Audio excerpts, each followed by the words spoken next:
আসসালামু আলাইকুম, কেমন আছেন সবাই? তো অঙ্কটা হচ্ছে একটি সুষম বহুভুজের একটি অন্তকোণের পরিমাণ ১৩৫ ডিগ্রি হলে বহুভুজের বাহুর সংখ্যা কত?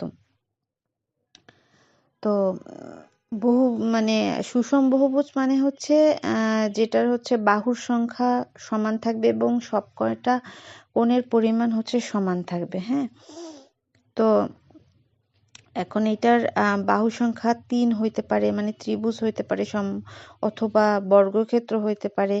হ্যাঁ, মানে কি হবে সেটা হচ্ছে, এবং সুষম ষড়ভুজও হইতে পারে।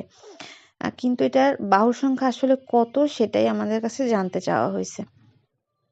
আর বলা আছে যে অন্তকোণের পরিমাণ, তো অন্তকোণটা হচ্ছে মানে ত্রিভুজ বা অন্য কোনো যে বহুভুজ, হ্যাঁ, সেইটার ভিতরের দিকে যে উৎপন্ন মানে কোণটা যে উৎপন্ন হয় সেটাকে বলা হয় অন্তকোণ বা অন্তস্থ কোণ।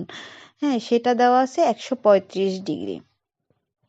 এবং মানে অন্তস্থ কোণের একটা সূত্র আছে, সেটা হচ্ছে যে n-2 ইন্টু হচ্ছে ১৮০ ডিগ্রি, আর নিচে ভাগ হচ্ছে n, এরকম। তো আমরা তাহলে ধরে নিলাম যে বাহুর সংখ্যা হচ্ছে n।